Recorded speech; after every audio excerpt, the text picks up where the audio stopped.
On this AVNation special, we sit down with the team at AtlasIED talking about Atmosphere, the product launch that we helped them do last summer, looking at the new updates for Atmosphere 2.0.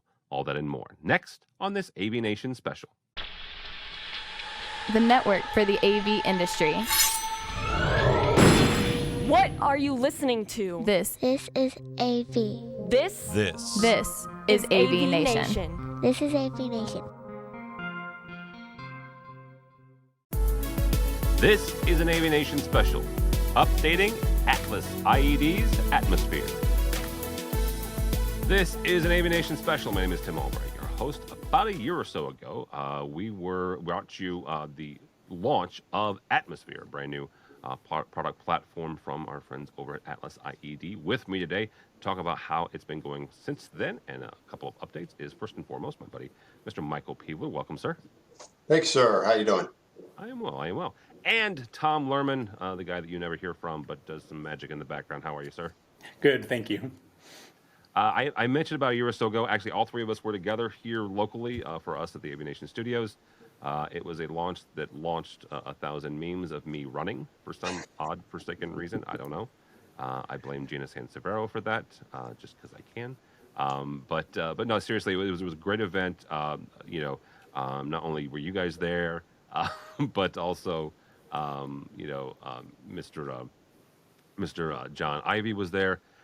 Michael, I'm going to start with you on this. One of the things that you guys really kind of honed in on, and that was the platform part of this, right? This was not just a product launch. This was not just, this is something that we're just kind of throwing out there. This is an entirely new platform for you guys. So given that we are, let's say a year, maybe 10 months here, what has been the reception so far, and how has it been going, in the marketplace since that launch in July?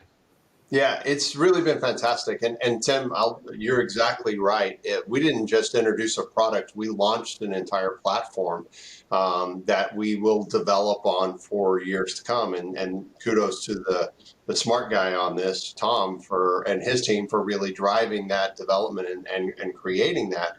The reception's been incredibly positive. Obviously, there's been inherent market challenges, but we've seen great sales from the product. We've seen more and more, resellers looking at this saying, listen, the user interface, incredibly intuitive. We love how easy it is to install. And all the things that I think product management thought were going to be seen as an advantage or a really positive part of the product, they have been, which is great confirmation. But kudos to the reseller channel, because they've surprised us as well by creating or finding applications for the product that I don't think, and I don't want to say this to be rude to Tom, but I don't think were the focus necessarily of the product. Resellers have done this for years. You build something with the idea it's going to be this, and then they go, oh, well, but I could also do that with it. And they've done that. Again, kind of kudos to Tom and his entire team, John Stemble and others, who have made a point of really engaging with the end user and with the reseller community. A lot of demos, a lot of virtual meetings in that 7-8 months since the launch to listen to what they wanted to see and to look at how that can be incorporated without any alteration on the platform or the roadmap. So we're thrilled with the product, and we're thrilled with the announcement we're going to talk about today. And we think the future is incredibly bright. So it's really been fantastic. And I personally saved about 5 of the memes of you running. Thank you. I do appreciate that. I think one of the things, and Michael mentioned the demo room. We kind of broke it that week, Tom, because your guys had X amount of seats. It was virtual, right? So there's certain limitations, but you guys even had to extend it even beyond that first week, which I think is incredible. Also speaks to some of that demand. Talk for a second, Tom, about some of that feedback that you've gotten and kind of where we are today and what you guys are talking about in this latest release, this latest launch. Right. Yeah. You mentioned the week of demos that actually extended out to about 3 months. So John Stemble's basically full-time job was being in my seat right here, talking to small and large groups of people about this, and the feedback was fantastic. As Michael said, we've been getting a lot of great feedback for suggestions or just use cases that they've been able to do.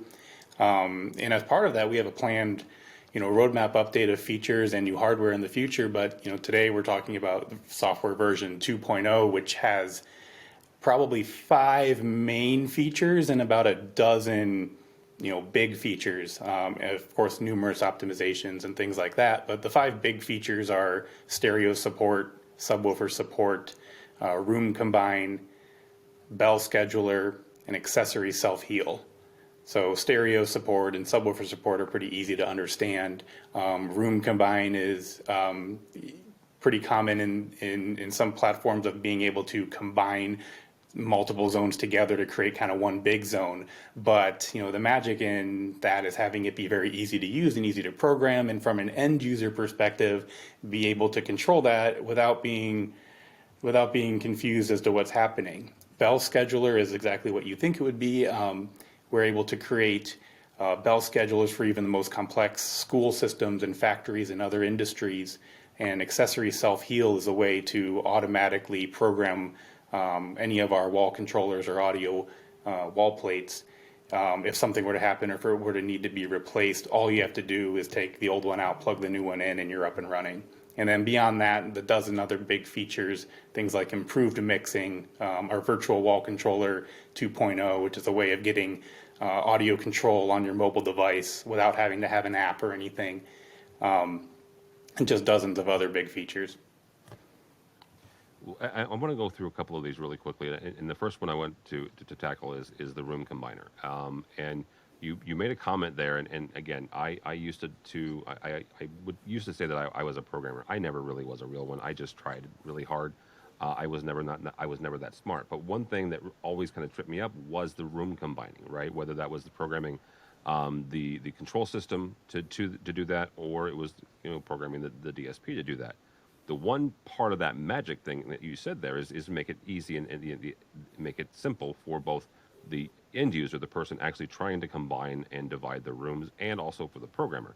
Talk for a second about the need for that, especially in hospitality, especially in event spaces, and how you guys were able, take me through the ones and zeros, but how you guys were able to make that interface more simple to use and more simple to program. I think the biggest thing is we had the luxury of 3 years ago starting from scratch. We didn't have a platform we had to build on. We didn't have a software suite we had to fit into or a paradigm we had to meet. We were able to start from scratch. And as I mentioned in the beginning, this is part of a planned update. So we always planned to have this in there. And one of the biggest pillars of Atmosphere is for it to be kind of a next generation of programming experience where you don't have to go in and draw all your lines and make all your connections in order to do the things that you need to do.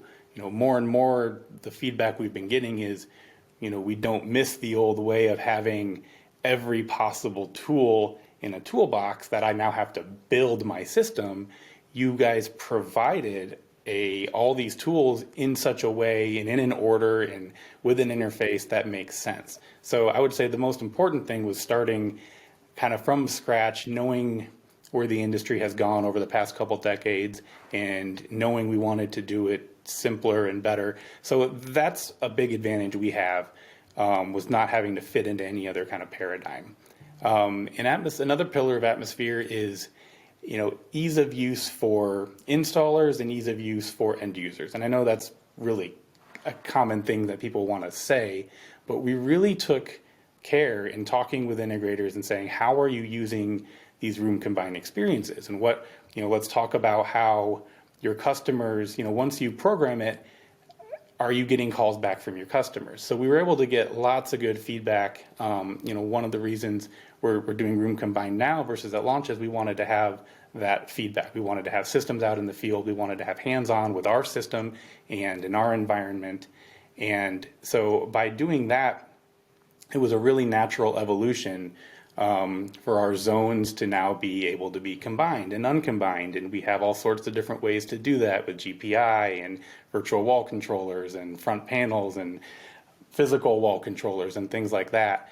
And the thought process has always been, if our integrators and installers can program this in such a way where they don't get calls back, that's our biggest goal. And we found that the integrators have really latched onto that because, that's a service call and, that's hours of their billable hours and all that stuff. So any further maintenance is deemed unacceptable. So that was just really a pillar of it, and listening to people and going out to systems and seeing how it's used. Yeah, absolutely. Michael, really quickly before we get back to Tom on some of the features, he used the term feedback, which I think is kind of a little funny pun, talking about a DSP. But talk about that feedback loop, right? Talk about that feedback loop when it comes to getting back from the dealers that like you have over the last year, and the way that you guys are able to kind of facilitate that communication between the end user and those facilities and the dealer and you guys, and getting that back into Tom and his team, and so they can start working on and assessing some of these use cases, but also some of these feature requests. Yeah, so we've used technology and we've used time and we've tried to knock down every point of friction or barrier between us and the customer. And the customer in this case is both the reseller, installer that's going to have to be out there doing it and supporting it long term, and the end customer who's going to be using it, kind of to Tom's point. So, we use Teams, right? I know there's Zoom and Teams and all the other, but we, as a company, we use Teams. So there's a team created for this. And so anyone in the company that's interfacing with those groups has a medium to go put it out there. And everyone on the engineering and product management side is on that team. So if they hear, one of my RSMs or one of our reps out in the field is talking to a customer and they get a particular point of feedback that person finds interesting, they immediately can pop open Teams and say, hey, I just got off a phone call with someone who said da da da da da, right? And it immediately gets looked at and considered and digested as a point of feedback. And really, to Tom's point, I think the beautiful thing that we did is by making that team, the product management team, so accessible. And it really was 3 months of just pounding that team with demos and candidly, I mean, we did it because that was the only way we could get it out because of COVID. But we got all these byproduct, these unintended consequences of all this communication, and Tom did a really fantastic job, and so did John Stemble, at really digging in and asking the why question. Why do you need that? Why? How is your customer going to use it? How? Instead of just saying, look, I'm going to train you on this and I'm going to do the demo and I'm on autopilot and I've already done 500 of these. They really went in and said, why do you want to know that? Or why do you care about that? Or how is your customer going to use it? And let's just go to the room combining. And Tom, we'll consider this a little relay. I may pass the baton to you here, make sure I use the right term. But, one of the things I love in the way the system is set up now is if a facility, let's say it's a hotel in a town, and the first Tuesday of every month they have the Rotary meeting, and that room needs to be one big room, they can set it up so that it's always on the schedule to do that. And the tech doesn't have to remember. And if the tech gets sick on Monday afternoon, they don't have to, wake up Tuesday morning and go, oh no, the room's not going to be ready for Rotary. It's all set up to do it. Whereas on Monday, it was broken into 3 different rooms. And Tom and the product management team and the engineering team, they developed a way for that to be set up. So they already know that that's coming. It's already planned to physically happen. And I think that's really understanding and going to the point of understanding the end customer's pain, because if we understand that well, it's a better chance that our reseller partner is going to be successful. And to Tom's point, if they don't have to roll a truck, they just got a happy customer, then when the customer wants another experience, they're likely to pick up the phone and call that same integrator and say, hey, you did such a good job last time. We haven't even had to call you. We got another project.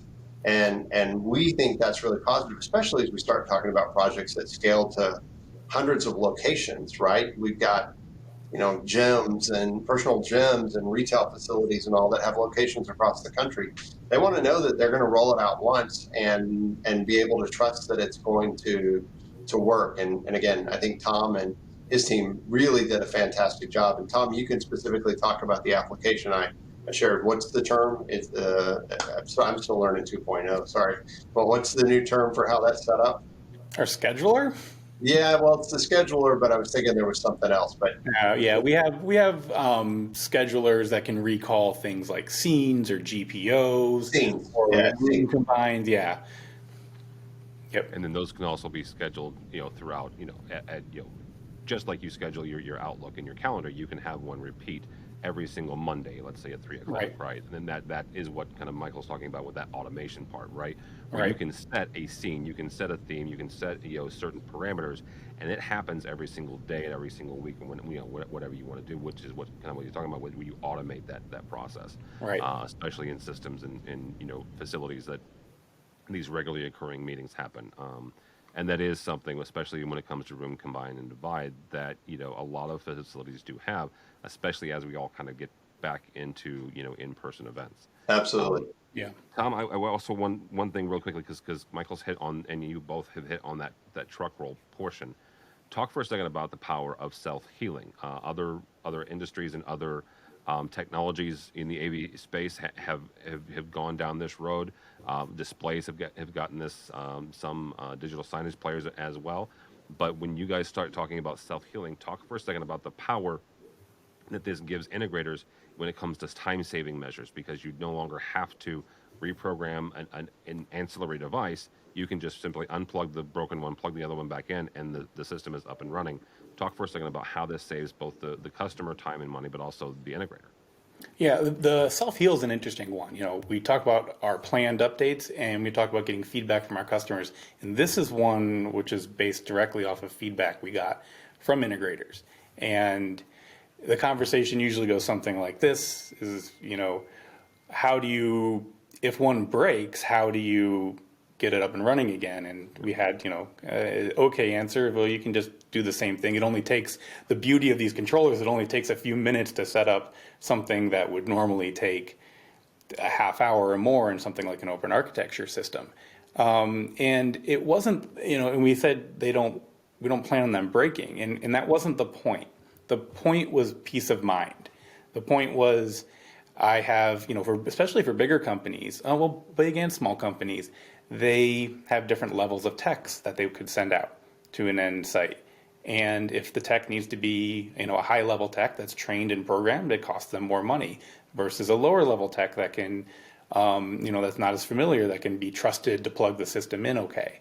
And furthermore, they, for the customer to get up and running as fast as possible, a lot of them said, our customers would choose the option to just have it drop shipped directly to them and they could plug it in.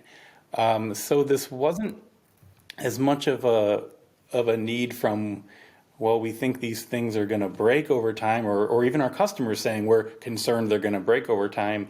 Their concern was when things happen, and things may happen, how can we get the customer up and running as fast as possible with as little downtime and with no error?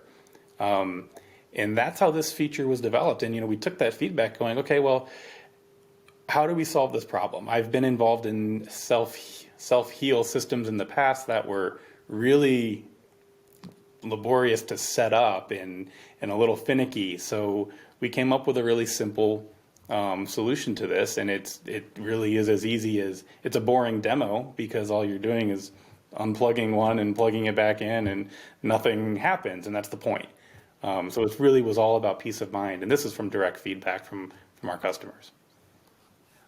I want to point something out. You said about having systems drop shipped. Michael mentioned the fact that some of these systems are going into larger venues. There are some customers and more customers that have on-site techs or on-site AV integrators or on-site IT technicians who also know AV who can do these things. A lot of times they'll purchase XYZ of a number of devices that they think maybe not break because it's a bad design, but these systems and these systems are in publicly facing facilities, right? Right. One of the things about hospitality is if you say something's, if you put something out in the public, there's a good chance if the public can get their hand on it, it could get, I don't know, a baseball bat through it or something. But so those things will happen. I'm talking about TVs here, and there's a long story there. But giving them that power and the ability to get their system up and running without having calling a tech or just calling a tech and then walking through, it's okay. You know where that box is that we sold you the extra 2 or 3 of these. Just go replace it, and that's it, right? There's some power, some serious power there. Yeah, and just by the sheer number of, but just by the sheer number of different integrators around the world that sort of had the same experience, they're talking from experience. Like the fact is, things happen, and when they do, what can we do to help? And Michael, talk about the power from a sales standpoint of giving the customer, the actual restaurant owner or the hotel manager, that peace of mind that knows that, you know what, yeah, you're going to buy a couple extra of these, but you're going to be down the time it takes to walk back to the warehouse and plug it back in, right? Yeah, huge, obviously, right? All of us buy technology, consumer technology and all kinds of stuff, and there's a failure rate. I used to have a mentor who used to always say, it's technology, it's gonna fail every once in a while, and people will not judge you by whether your technology fails every once in a while. They'll judge you by how you respond when it does. Right? And I think an owner, you say, listen, we don't expect this to fail, but if it does, here's your insurance plan. You bought one extra, you go in there, you plug it in, and guess what? Your background music in your restaurant or in your dining area or your bar area or your gymnasium. You talk about a baseball bat. I think about this going into a junior high or high school gym. With a Bluetooth receiver there for music for pep rallies and a basketball, a baseball bat, a seventh grader's head. I mean, who knows what it's going to be, right? So stuff's going to break sometimes. I think it's a powerful message to an end user to say, listen, we've thought about this and we have a solution for you that's super simple. So, yeah, I think it's an incredibly powerful part of the design.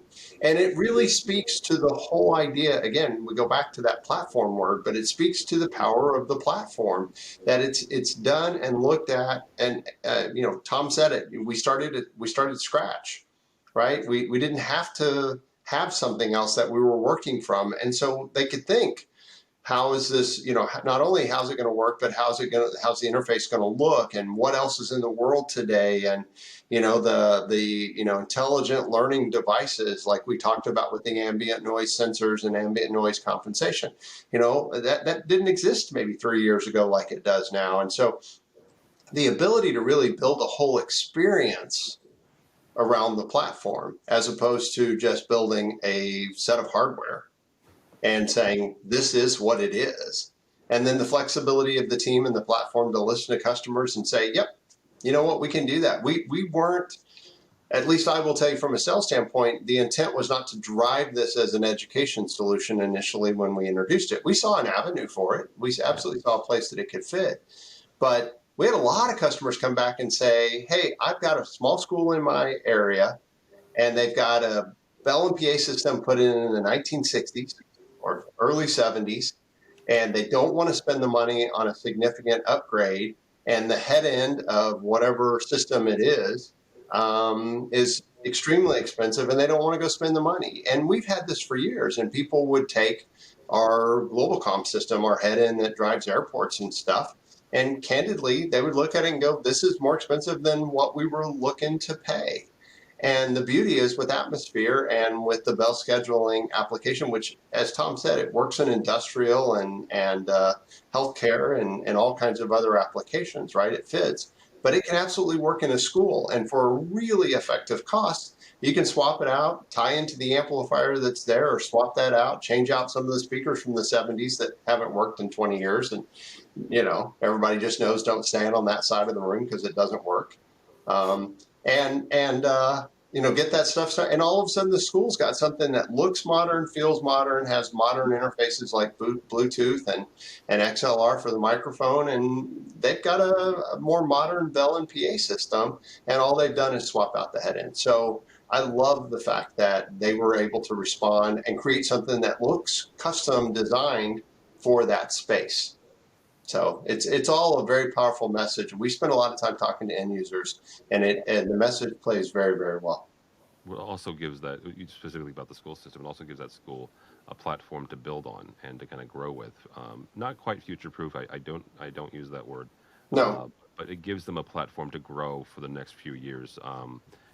And kind of expand as they do grow, right? And as they do replace those speakers that haven't worked in 30 years. So absolutely. Look, we've got 1,003 school districts in the state of Texas, and we think big districts, right? Dallas and Fort Worth and Houston and, Harris County and all of that kind of stuff. But we've also got 700 small school districts.